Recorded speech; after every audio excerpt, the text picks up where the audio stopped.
Hi, good evening, everybody. This is Melinda Emerson, the Small Biz Lady, America's #1 small business expert. And I'm happy to welcome you tonight to Small Biz Chat Live.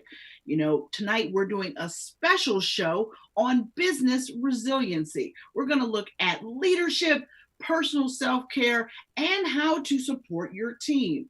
Now, Small Biz Chat Live is a peer-to-peer interview show that gives small business owners a way to get and share invaluable business advice. The mission of Small Biz Chat is to end small business failure. Tonight's broadcast features 3 live guests. We're also broadcasting from my Small Biz Chat Facebook page and my YouTube channel. So please leave us a comment. Tell us if we're doing it right, or if there's a topic you want to see, or if you hear a great gem from one of my guests.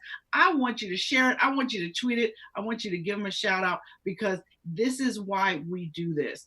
Now, tonight's guests are veteran and entrepreneur Andrews-Ramirez from the consulting firm of Vargas Andrews. And he's going to talk about business leadership and all the resources out here for veteran entrepreneurs. Then we're going to check in with humorist Fran Bontempo, who will share with us how to be brilliantly resilient, even if you've got a whole mess right in front of you. We're also going to be talking with operations expert Lori Ruffin, and she is going to talk to us about how to support our teams and strengthen our teams in these uncertain times.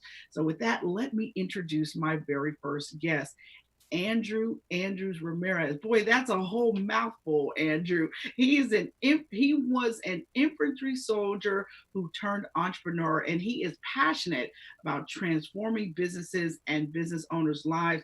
He works with leadership teams to help them figure out where they're going and how they're going to get there, and has a team that can support any project along the way. If you want more information about his company, you can head over to vargasandrews.com. Andrew, welcome to Small Biz Chat.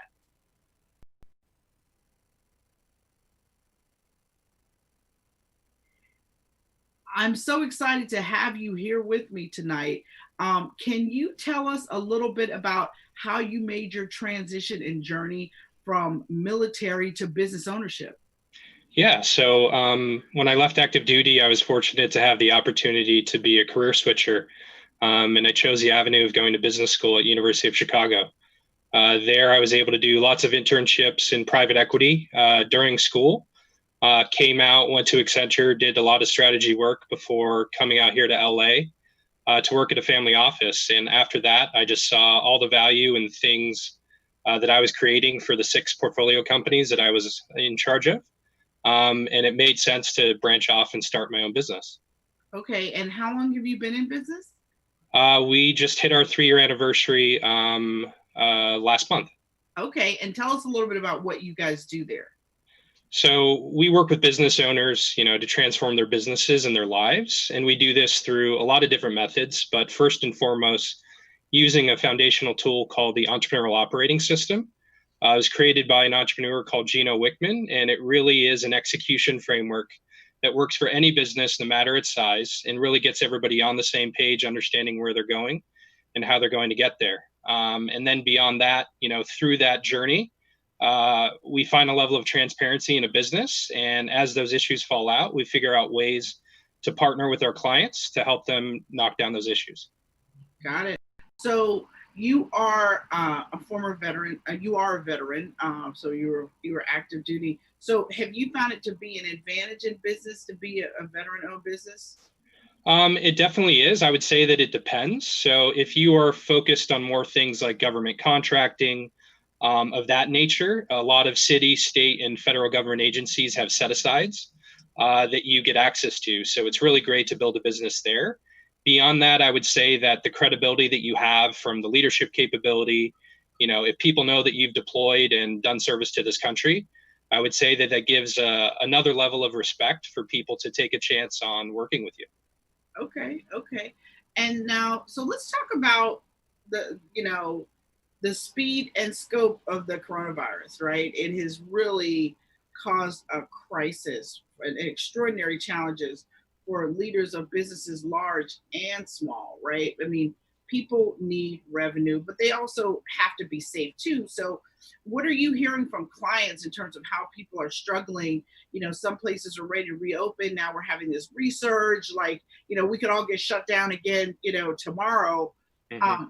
What feedback are you getting from people that some of the businesses that you work with about how they're weathering the coronavirus? So a lot of them have really taken to technology using tools like Microsoft Teams, where they can have visibility in their business, rather than having to go around and see what Andrew's doing, what Lori's doing. I can really go into that platform and self-service, and really see the projects that everybody's working on. You don't have to have all these meetings. It also has that platform where you can do, Zoom type calls, and you can collaborate on documents all at the same time. So I would say that those that are extremely important, that need to be there in person, keep it to a minimum, keep those people safe. A lot of my clients are investing in getting, the best medical PPE products so that their employees feel safe to be in the work environment, are really adhering to the social distancing standards. But if you can do your job from home and you have the tools, it's great to be able to. Sure, sure. Now, I know that leadership is key to progress in business, but how can you lead when you really don't know what to do? I mean, I'm looking at a lot of the schools and the principals and heads of school, people trying to figure out, do we bring kids back in September or not? Do we send kids to college or not? I mean, I think everybody's really concerned, and people don't know what to do. So how do you lead when you're there, like when that's what your reality is? I would say, I mean, you need to come up with hypotheses and test them out, and be able to fail fast. I would say that a majority of my mentors that I would say are extremely successful are those that, they come up with a couple hypotheses, they go out and test them. They need to have facts to be able to back up whatever it is that they're doing. And if you can do that, and you are failing fast, then you should have the ability to adapt and be agile, to really take you in a direction that's going to make sense. And if something's not working, the data and statistics that are coming out of it should be telling you that you need to do a course correction. Sure, sure. But when you're talking about our kids, right? Are Mm-hmm. are kids the guinea pigs you fail fast with? I mean, really? Definitely not. We pulled our daughter out of Montessori school, because we thought that they were being too aggressive, because it was a private institution and wasn't, managed by the state. They really tried to get by disguising themselves as more of a daycare service. Mm, We really wanted to see how things played out. Obviously, keeping in tune with how other countries are doing it and having success with it. And once we see that people are putting plans in place that are backed with facts and things and procedures that are actually working, at that time, we will consider it safe to send our eldest child back to school. I completely agree with you. I have a 14-year-old, and I feel the same way. Like, that kid's not going to school. I think y'all better stream it. Y'all better figure it out. He's not getting on a bus. Yeah. Forget it. So that's just me, and how I'm managing my household. But let's talk about some stuff we see some other people doing, because I feel like there's been a lot of failures in leadership in these grim times. You've got the NBA in Orlando getting ready to play games. You've got the NFL's half-hearted apology. I mean, you've got some really crazy, blunders out here that people are doing that really aren't safe, but they're like trying to put the economy ahead of, sort of like people's safety. And so Mm-hmm. I really kind of want to know what your response is to some of that stuff you've seen. I mean, I think in today's world, given the fact that you have access to information, you can see, anybody can turn on their cell phone camera. You really need to be conscious of everything that you're doing. It doesn't matter if you're in private or out in public. So I think from that perspective, to be a true leader, you need to be able to make those tough decisions that might go against the grain. It might, cost you profits in the short term, but if it's for the greater good of your community, and other people that you're supporting, I think it's a decision that people will support you with. And if you can figure out a way, to pivot and be able to, find different ways to bring in revenue. An example, I guess, would be these restaurants. They had loyal patrons, and those that decided to make these meal kits, to bring in some type of revenue, those are the ones that are going to be here once all this stuff settles down. Sure, sure, sure, sure. But when it comes to leadership, and we're trying to, bring employees back, or, get restaurants open, How important do you think it is, is honest communication when it comes to, dealing with your staff or dealing with your landlords, even your creditors? Because a lot of business owners, the PPP money's gone. They're Mhm. not acting like they're about to come out with another solution. Now all the creditors that were really nice and willing to give people 3 months forbearance on their mortgage, now these people want their money. So how can you manage that? Because that's so much stress, I think. I mean, I think it's very important to have that level of transparency. I think the worst thing is to keep secrets, those that are going to, create situations that you're not going to be able to deal with.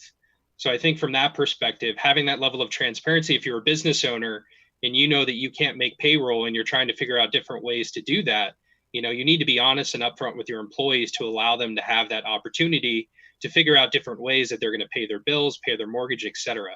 And when it comes to landlords, I think that we are going to see that is going to be the next thing that's going to happen in the economy is for all these people that own this real estate are now going 3, 4, 5 months without collecting rent. They're going to have, they're going to be the ones finding themselves in that bind of having to pay those bills. So I think that's going to have to be a community thing where the creditors and the lenders and everybody that makes up this economy are just going to have to figure out creative ways of creating a new normal so that everybody can, I mean, it's not like everybody can be homeless on the streets and all these banks are going to own these empty houses. So we have to figure out a way to work together and know that this too shall pass. And in the time being, hopefully we can figure out a way that, if there's some type of minimum payment that people can do just to show good faith, that people need to take that for what it is, understand that we're all human and we're trying to get through this together. Mm-hmm. So what do you think, what lessons have you learned from the military that have really helped you, sort of like figure out what we should be doing now or what you're doing now in your own business? For me, so in the military, we always found ourselves in situations where we had the least amount of resources as possible. The missions got more and more intense in terms of what the expectations were that we produced from a results perspective. So we always had to be extremely frugal. We had to figure out how to do more with less. So I think it's truly understanding, what are the resources that are available to you? Mostly from a people perspective, you're only as good as your weakest link. So understanding how can you coach those people up?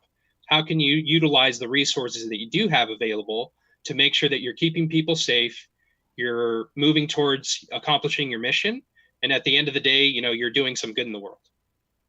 All right. Well, thank you so much, Andrew. When we come back, we're going to talk more about the resources that are available for veteran entrepreneurs out here. I'm Melinda Emerson, the Small Biz Lady. You are watching Small Biz Chat Live, and we will be right back.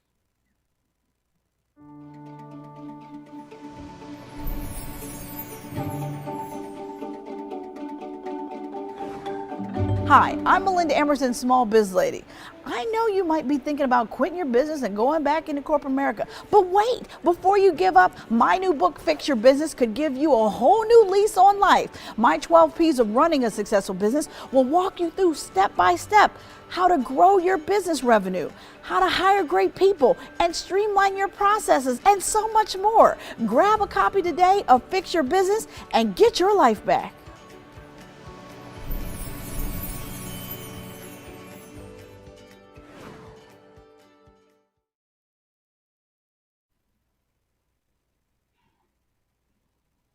Hi, everybody. Welcome back to Small Biz Chat Live. I'm with my guest, Andrews-Ramirez, and we're just talking about leadership and business, and he's a veteran and an entrepreneur. And so I wanted to take this opportunity to ask him, Andrew, what are some of the best support organizations for veteran entrepreneurs?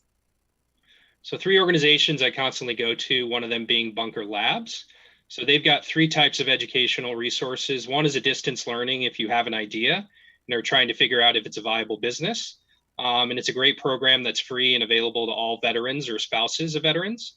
Their second form of education is something called the Veterans in Residence program, which is a national partnership with WeWork. And in 21 cities, they host 10 people, give them full WeWork rights, and treat it as an incubator to help them launch and grow their business. The last part being CEO Circle. These are people that have significant revenue, are looking to grow and scale, and it's a great peer group for them to get together on a monthly basis to solve issues and really figure out better ways to make their businesses better. The second resource is something called Patriot Bootcamp. This was formed after kind of a Techstars accelerator type program.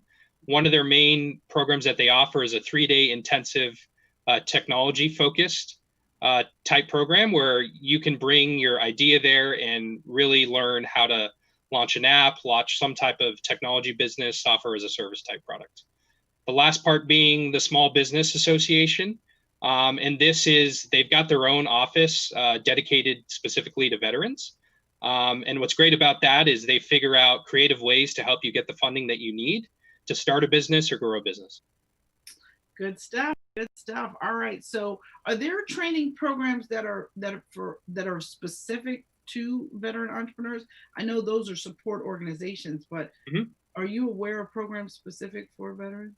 Yeah, so 3 come to mind. One is Tuck's Next Step program. This is a program for veterans and athletes, and it's a combination of distance learning plus a 10-day in-person session where you really learn, all the tidbits that you would need to know to start a successful business.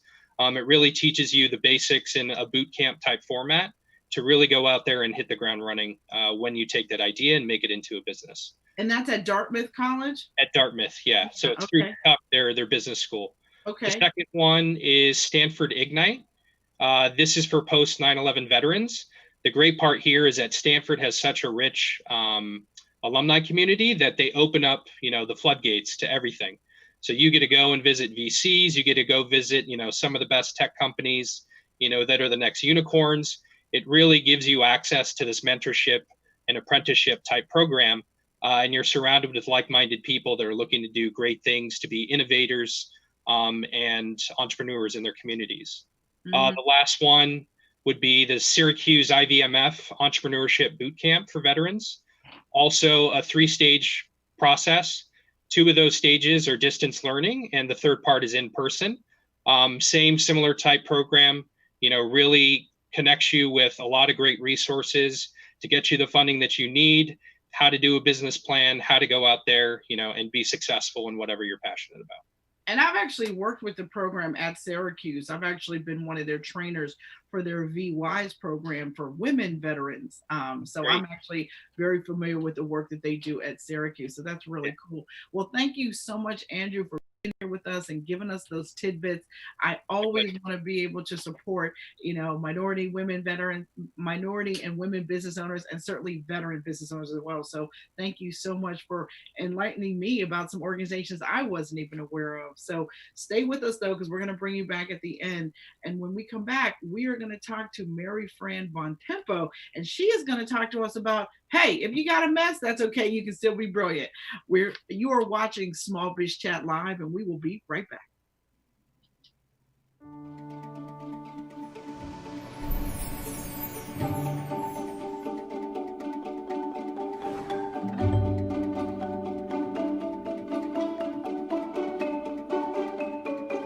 My new book, Fix Your Business, is really about encouraging people to take back control of their business and change how their businesses is run.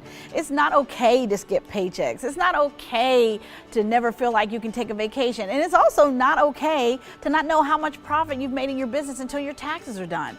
I really want business owners to stop letting their businesses be runaway trains. I've written this book to teach people processes and systems to help them run their businesses intentionally. My goal is to help existing entrepreneurs create a business that allows them to live their dream life.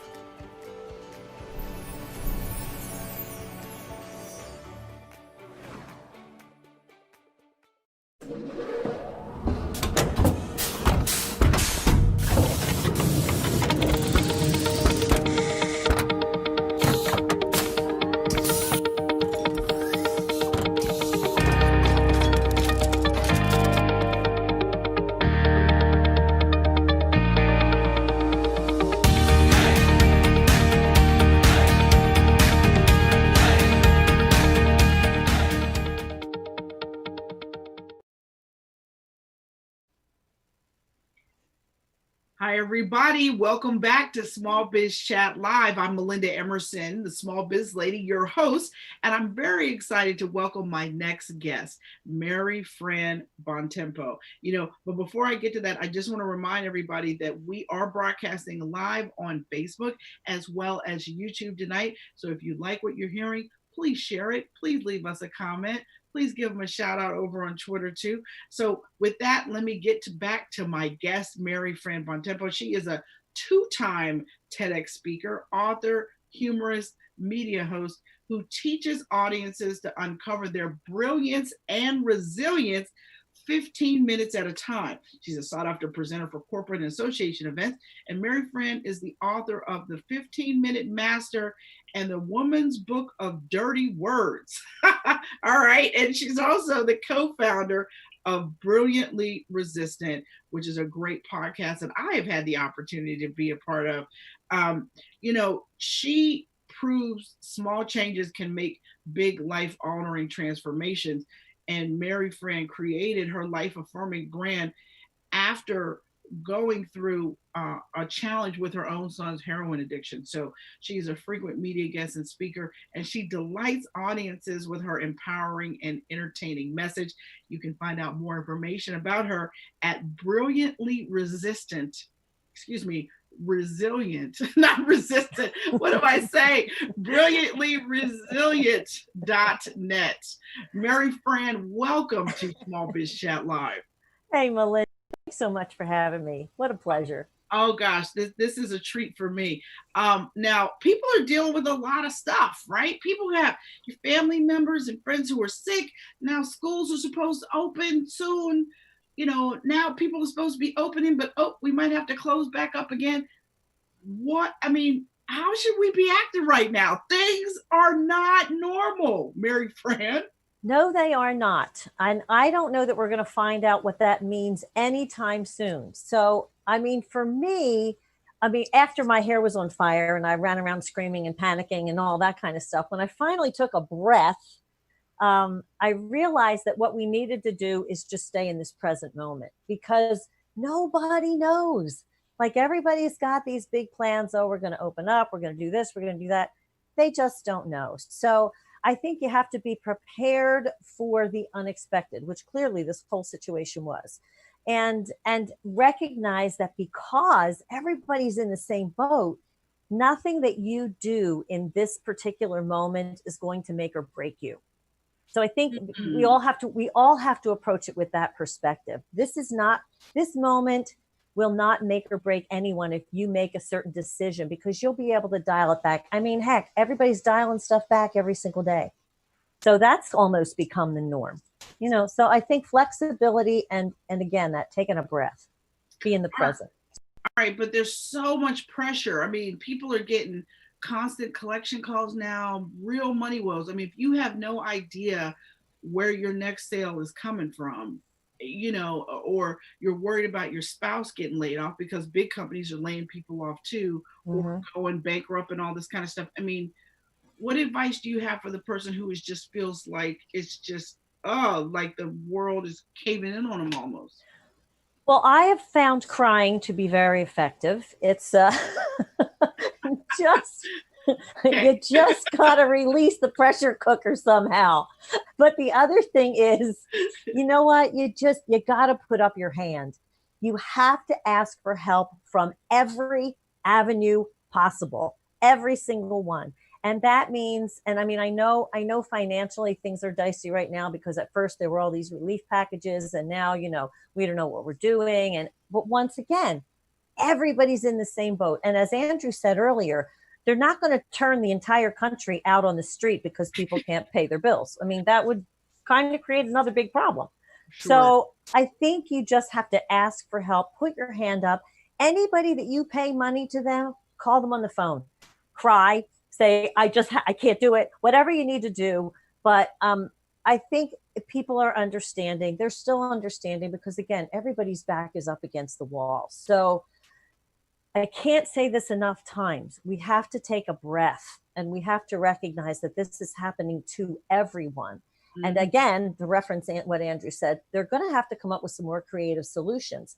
don't think that they're going to put you out on the street before that happens. That will not happen to you.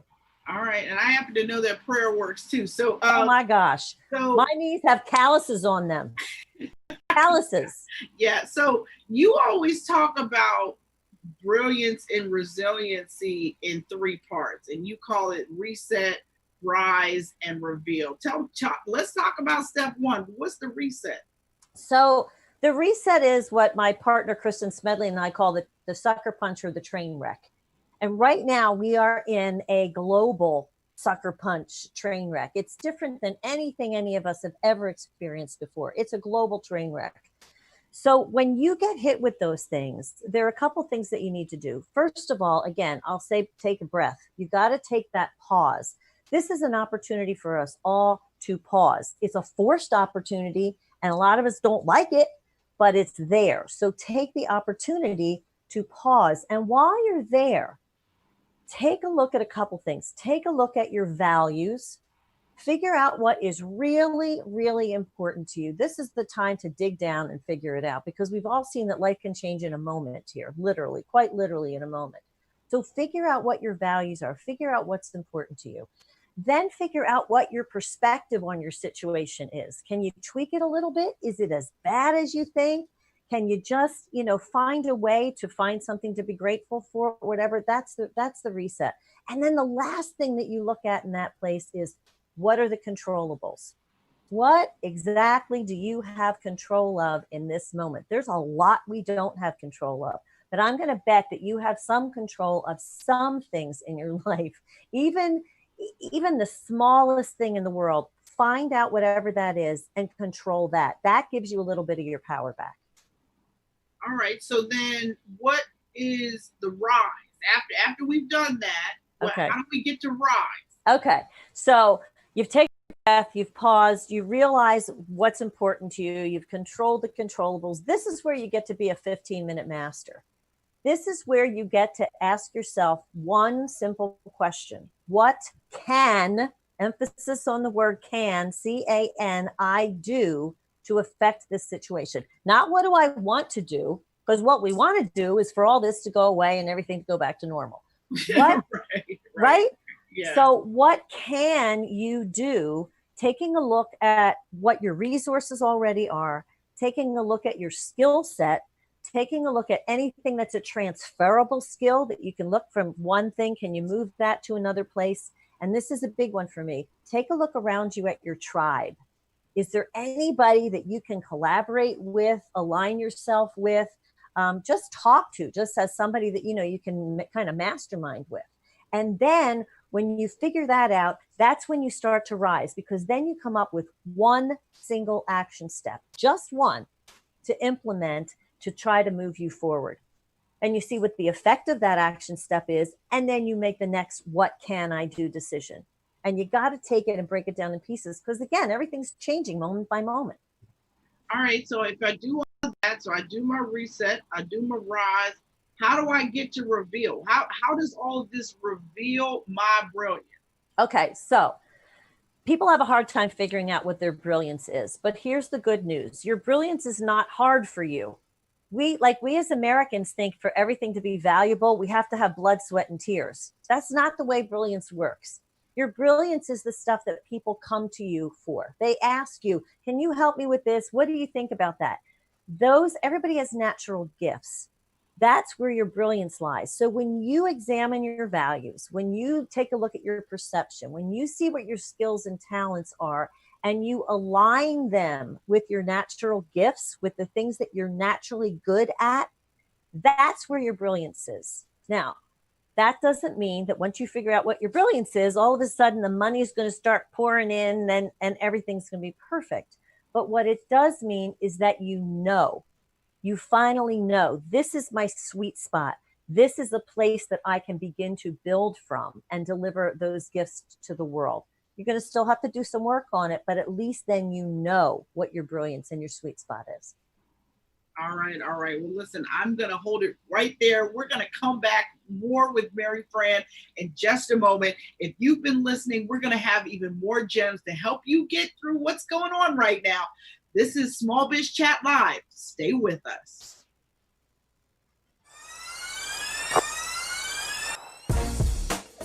Are you tired of struggling in your business, not taking a paycheck, dreading dealing with your business in the morning? Are you regretting even starting your business in the first place? Well, I know you're tired, and I also remember what that kind of tired is like. But the good news is, it's time to stop feeling that way. Stop! I'm Melinda Emerson, Small Biz Lady, and my new book, Fix Your Business, is a 90-day turnaround plan to get back your life and reduce chaos in your business. I've been in business nearly 20 years, and let me teach you how to build a business that works for you. Grab a copy today.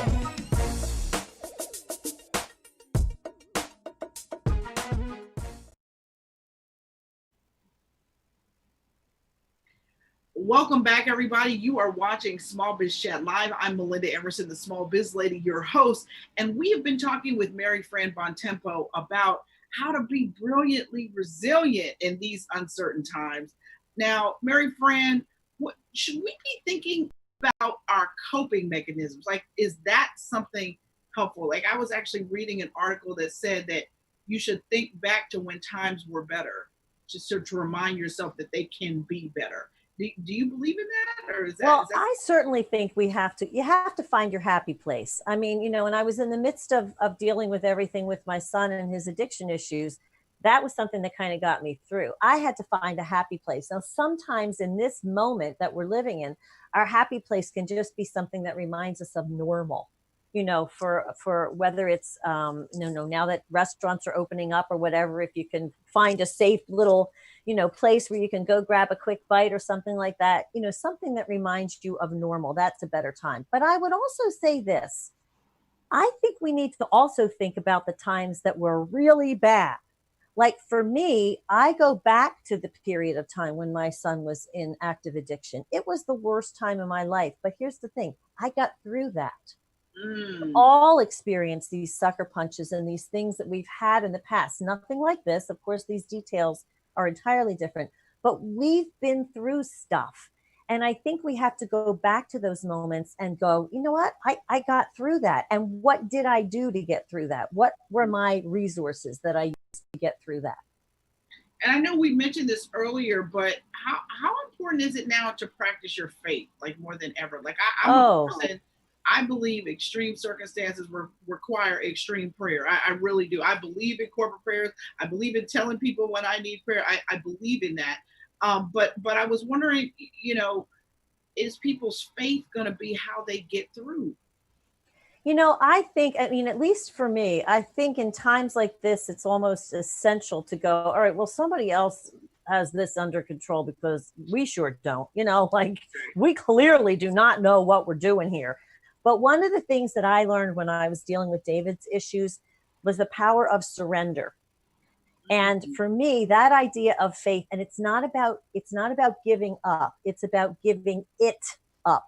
Whatever that circumstance and that challenge is. I literally pictured my son at some points, like myself, I'm a Christian. So it was like I was always talking to Jesus. Like I was holding his hand and I would walk him to Jesus and go, all right, tag, you're it. Because I can't do this right now, and just kind of pass it off a little bit. It doesn't solve the problem, but I will say this, it gives you enough peace and breathing room that you can think and settle and get ready to move on to the next thing. So for me, faith is essential. Now, what about physical activity? I know some people that have taken up running, or everybody is that had a few dollars left. I see all these people buying Peloton bikes and all this stuff. So how much is staying physically active or even meditating and stuff like that helping people kind of manage all of the stress that they're kind of dealing with right now? Well, I would say this, the only way I'm running is if it's one way somewhere and I don't have to come back. That's where I'm running. I'm not making a return trip.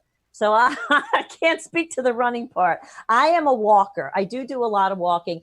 And I do, the interesting thing about that, because we just got off the prayer thing, I do pray at the beginning of my walks. So when I walk, I say like a rosary. That's a Catholic thing. And I pray at the beginning of my walks. And that kind of puts me in like a safe space where my body is in one space. My head is in a safe spiritual space. And it's refreshing on both levels, body and soul. I love it. I love it. Well, listen, Mary Fran, thank you so much for being my guest tonight on Small Biz Chat Live. You're always a joy, and I adore you. So I thank you so much for giving me your time. And when we come right back on Small Biz Chat Live, we're going to be talking with operations expert Lori Ruffin, and she's going to be talking to us about how we can support our teams in these disruptive times. I'm Melinda Emerson, the Small Biz Lady, and we'll be right back.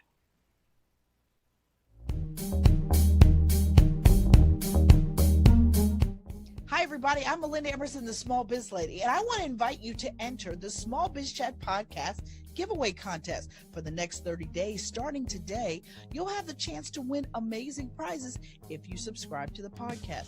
All you need to do is take a screenshot after you subscribe to the Small Biz Chat podcast and tag me, Small Biz Lady, on Twitter or Instagram. Once a week, I'll select a winner, and you have a chance to win one of my autographed books, Become Your Own Boss in 12 Months, or Fix Your Business, or you might even get a chance to win one of my limited edition Small Biz Chat podcast t-shirts.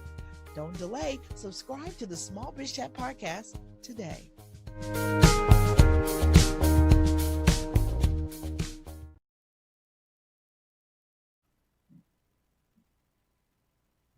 Hi, everyone. Welcome back to Small Biz Chat Live. You know, if you have been suffering or your business has been adversely affected by the pandemic, chances are your employees are suffering too. And you must consider how to get ready to get them back to business.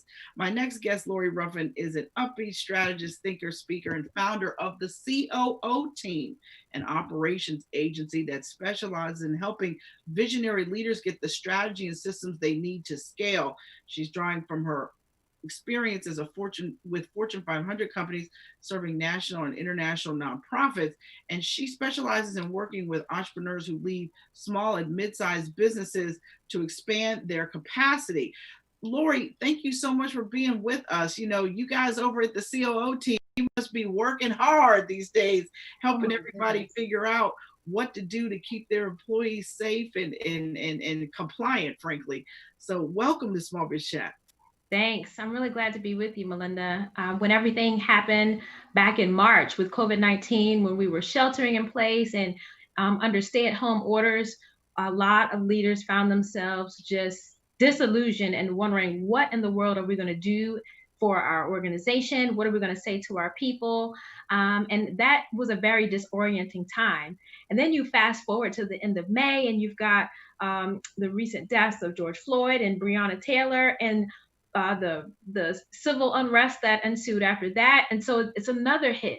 And so by now you see that people are impacted by children being at home, by dealing with the financial distress and uncertainty of either being laid off or not knowing if you would be laid off. All of these things have caused a lot of tension and a lot of disruption for our people.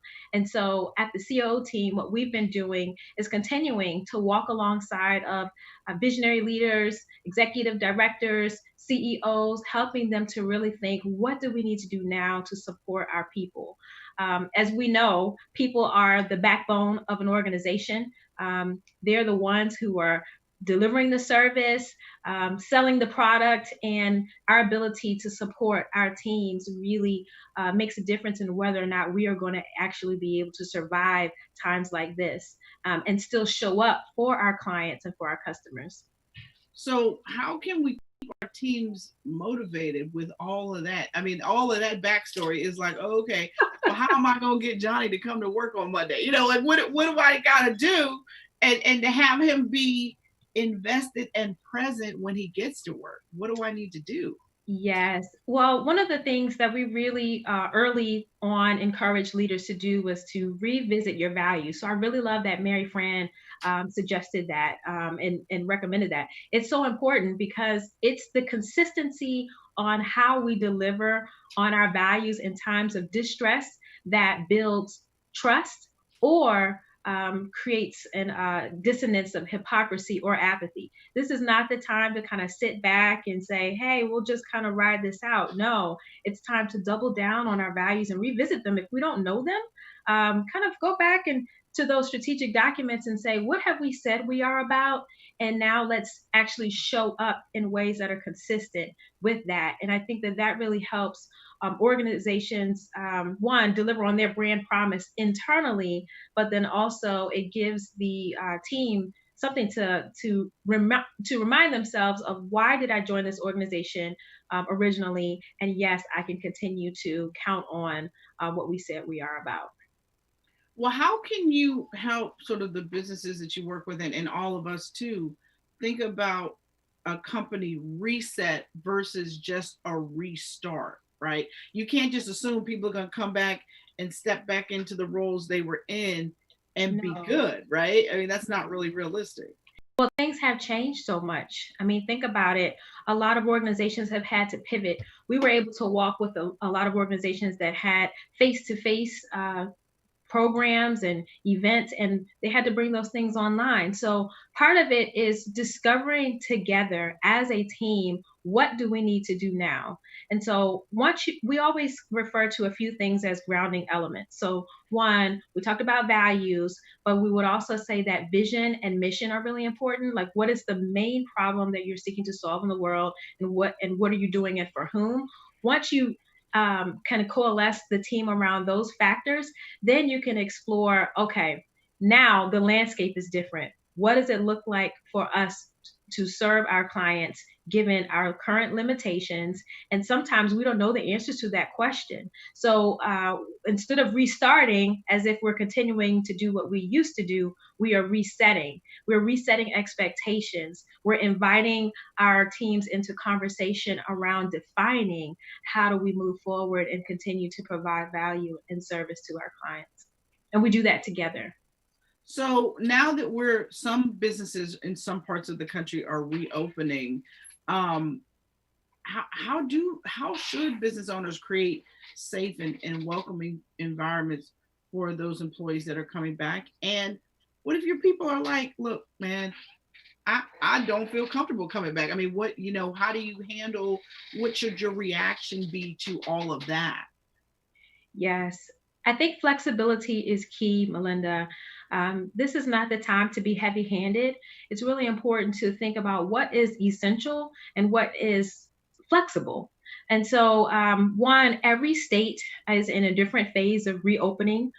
Phase 1, phase 2, phase 3, really tracking and finding out what are the governing recommendations around preparing your actual space for having people in. What does social distancing look like? Making sure that you have the right cleaning protocols. And so doing those things and letting your team know that you are committed to honoring those recommendations, and then allowing people to have provisions. Some people are in high risk categories and they may need to continue to work from home.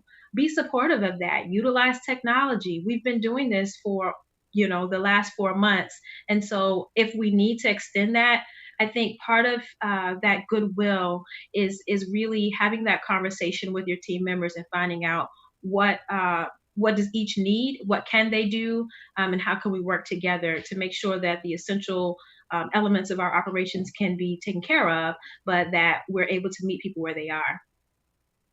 So how can you foster an environment with your team that encourages new ideas and innovation right now? I mean, absolutely. How do we do that? We've got to make time for it. So if we do not schedule it on our calendar, we will not actually get it done, right? So one of the things that organizations can do is schedule time, whether that's bi-weekly or weekly, to create space for new ideas and innovation.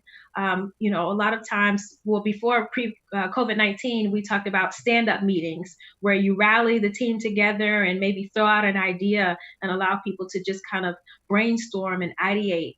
That can keep people energized and feeling like they can contribute to problem solving and or just expressing new ideas for how to do old things. Sure. Now, one of the things that I wanted to make sure I asked you about was this concept of staying connected with furloughed employees and then kind of managing the expectations of your current employees that are still employed. I mean, some of them may have, I guess, what we call like survivor's guilt, because they be like, wow, these 4 people got laid off, but I still got my job, so how do you keep people's head in the game and sort of like honor your furloughed employees, but understand that, you know, obviously decisions had to be made to keep the business going. How do you manage that? Yes. So one of the things that we like to talk about is that every organization needs to have a people plan to begin with. An effective people plan includes a talent acquisition plan. And that plan is really keeping a short list of the types of roles and positions that an organization needs. What are the soft skills, hard skills, and when are you going to need people on the team? And so when you have furloughed employees, that means you have people that you've already made a decision about in the past that still have their same skills, still have their same capabilities. There is no reason why those relationships cannot be maintained. I think wisdom for leaders is to contact them, let the relationship stay fresh. It's unfortunate that many have had to be furloughed, but what prevents them from coming back should the opportunity make sense for the organization? And then for those that are on the team that still have their job, you know, survivor's guilt is a real thing, but I would say to cultivate a culture of gratitude and just reflectiveness as well, to say, you know, we are really in hard times here, to be able to lament with employees that maybe are concerned about the loss of, you know, employment for their friends and colleagues, but then also to say, you know, we're grateful that we can still do this. And you know, we all have networks, and so one of the other things that we can do is to keep people top of mind again. So whether that's helping them to stay on the radar for an opportunity within and or opportunities without. I think that just because someone transitions off doesn't mean that we have to lose the value of team and mutual support. Now, how important is it, and this is my last question, for the business owner to help everyone sort of like focus on future opportunities for the company? You know, Yes. I think we've got to be thinking now about what are our customers going to need 2 years from now, not just what they need right now, right? Yes. So for all of the organizations that were winging it pre-COVID-19, this is definitely the time to stop and get back to strategic planning. So of course, we don't know what the landscape is going to look like, you know, 12 months from now. We don't know what it's going to look like 6 months from now.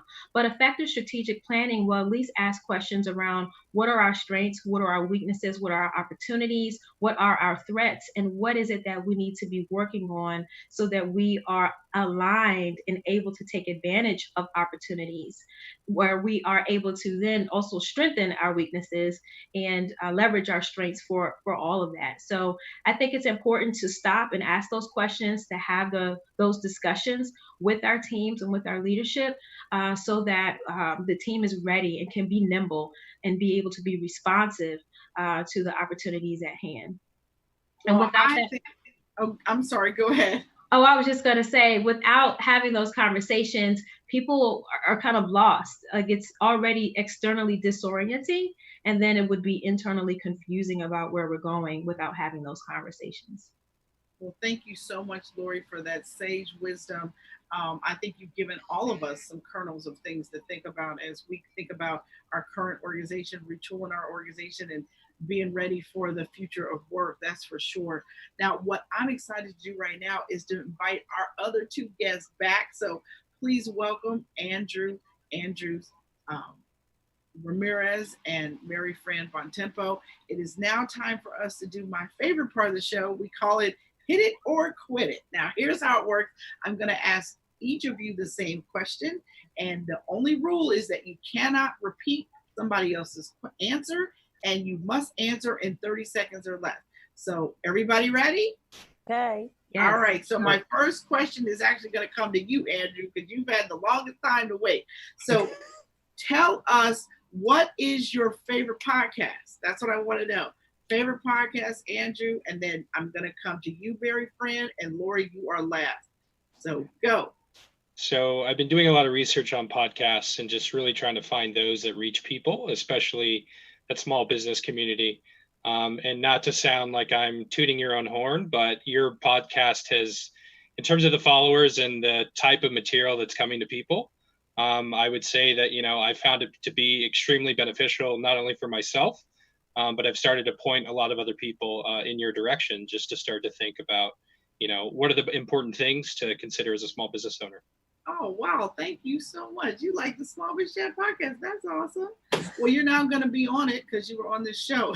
So, all right. Mary Fran, what is your favorite podcast? Well, Andrew took my answer and I'm not allowed to repeat it. So I'll have to say, I like my own. I have to say Brilliantly Resilient's pretty cool. But I also, as far as this world goes, I do like EO Fire with John Lee Dumas. I find his stuff, especially now that he kind of switched to like a master class format where he picks a subject and he has an expert on it. He does like a master class. And I think that's really valuable for the business community. I like his podcast as well. All right, Lori, what's your favorite podcast? I love Lead Stories with Joe Saxton and Stephanie Bryan. I really love those stories that they share and principles they share about leadership. And so while it's not directly correlated to the type of work that we do with the COO team, I love that they are women leaders and they're so inspiring and always just giving great nuggets for how to stay focused as a leader and effective as a leader. I love it. I love it. All right, Mary Fran, this next question is coming to you. What is your favorite business app? What is your favorite business app? So it's going to go Mary Fran, Lori, Andrew this time. You know what? Anything that allows people to collaborate. So, I mean, clearly the Zoom platform has been huge. I have been on it constantly, nonstop. I know it's had a ton of bugs and security issues and all that, but it's still my go-to. Despite all of that, it's the Zoom platform. All right, good stuff. Lori, what's your favorite business app? I think my favorite business app is Canva. I love recommending it to my clients, and it has really been a game changer. Pre-Canva, anytime you had to make a flyer in a jiffy, you were doing things with Microsoft Word, and those were horrible. You know that those flyers were horrible. But now with Canva, everybody can look fantastic. Your brand can be consistent, which is very important for communications. So that gets my vote. Good stuff. Good stuff. Andrew, what's your favorite app? For me, it's Microsoft Teams, just because Microsoft has done a very good job of getting all the functionality you would need out of many apps, and they've combined it all into one. So you can do your video calls, you can collaborate, you can document share, anything that you would need. You get notifications direct to your phone and see when people are commenting, when people are adding value to different projects. All of it's at your fingertips, whether you're in front of your computer or on your phone. All right, good stuff. And next question, and this one I'm going to go to you, Lori, first, and then Andrew, and then Mary Fran, your last. How do you stay motivated? What motivates you in your business? What is your secret thing that you do to just like, all right, let's go? Like, how do you get there? Yes. So I really am inwardly motivated. I remember my calling, and I know that my purpose is to help individuals and organizations fulfill their purpose. That is my calling in life. I've known it since middle school. And so when I think about the fact that the leaders that I serve and the organizations that they are leading are doing great work, it motivates me to equip them to build capacity, strategic capacity, operational alignment, and people capacity. And when I do that, when I think about that, I'm like, yes, let's go. Let's have that meeting. Let's pull out the spreadsheet. Let's do the plan, because we know that there's impact and people's lives will be changed because of the work that I do. And you know that you are a process engineer talking about take the spreadsheet out. All right, Andrew, how do you stay motivated? For me, I call it my appreciation tour. And for me, whenever I'm questioning myself, I think back to my time in Afghanistan. Mm-hmm. So being along the Pakistani border, spending time in a valley that was nicknamed the Valley of Death, that really grounds me, really makes me understand that no matter what issue I face today, no matter what issue a client brings me, no one's going to be shooting at me. No one's going to be trying to kill me. And at the end of the day, the world's going to keep spinning, and we can figure out a way to solve it. If it's not today, it's going to be tomorrow. Well, I think you win the gold prize on that. Goodness. I don't know how you can stay more motivated than that. That's pretty awesome. All right, Mary Fran, how do you stay motivated? Well, I'm not happy to have to follow that, because nothing that I say is going to make the slightest impression. I've never had that experience, but I have a crazy partner whom I work with, who starts texting me at 5:30 in the morning with her brilliant ideas, and she's incredible, and I love her to death. But the whole point of that is, for me, it's about the tribe, the collaboration, the people that, you know, if I'm having a day where I don't believe in myself, somebody always comes back to me and goes, yeah, but you're so cool. And this is such a great idea. And that really works. So I think it's really important to stay in touch with those people who see you and see your gifts and remind you of them when you forget them. Yeah. And you know, I would have to say that if I had to share what motivates me, it's my mission. You know, my mission has always been for the last 13 years to end small business failure.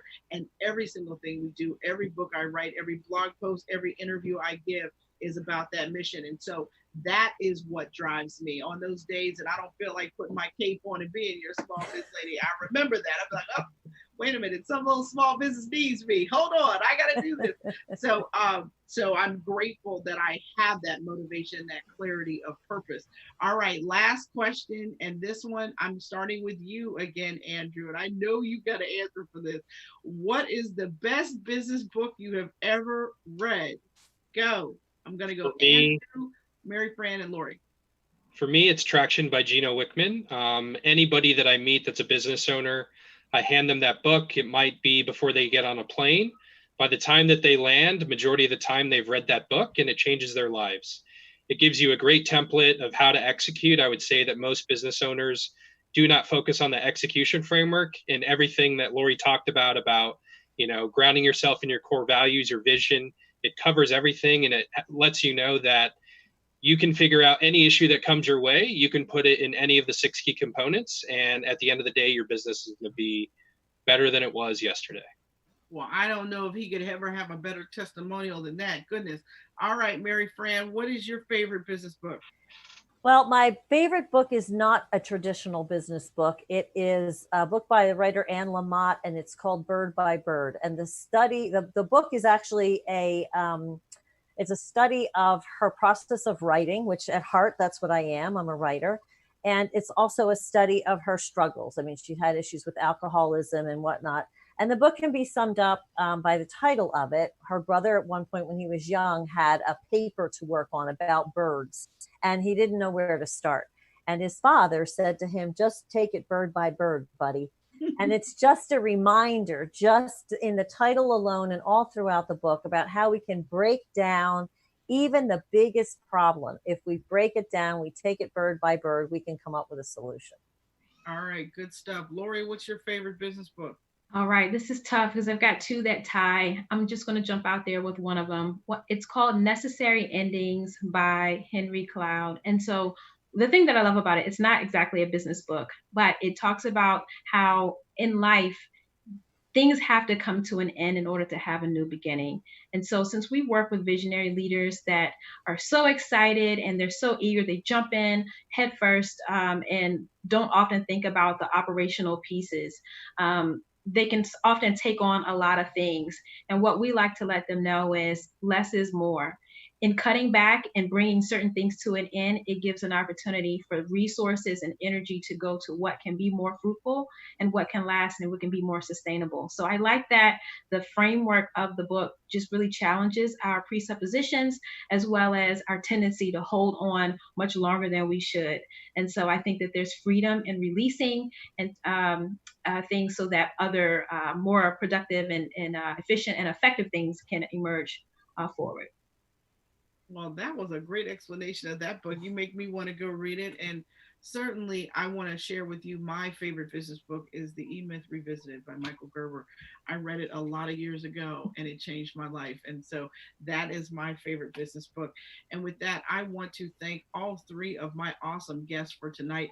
Veteran and entrepreneur Andrews-Ramirez of Vargas Andrews, Miss Brilliantly Resistant, I keep saying resistant, Miss Brilliantly Resilient, Mary Fran Bontempo, and Lori Ruffin, founder of the COO team. Thank you all so much for joining me tonight. Please head over to succeedisyourownboss.com and you get more information about my 3 guests. And I want to leave you with this. Thank you so much for watching Small Biz Chat Live. The mission of Small Biz Chat Live is to end small business failure. And I want to leave you with this. You never lose in business. Either you win or you learn. Thank you, everybody. Good night.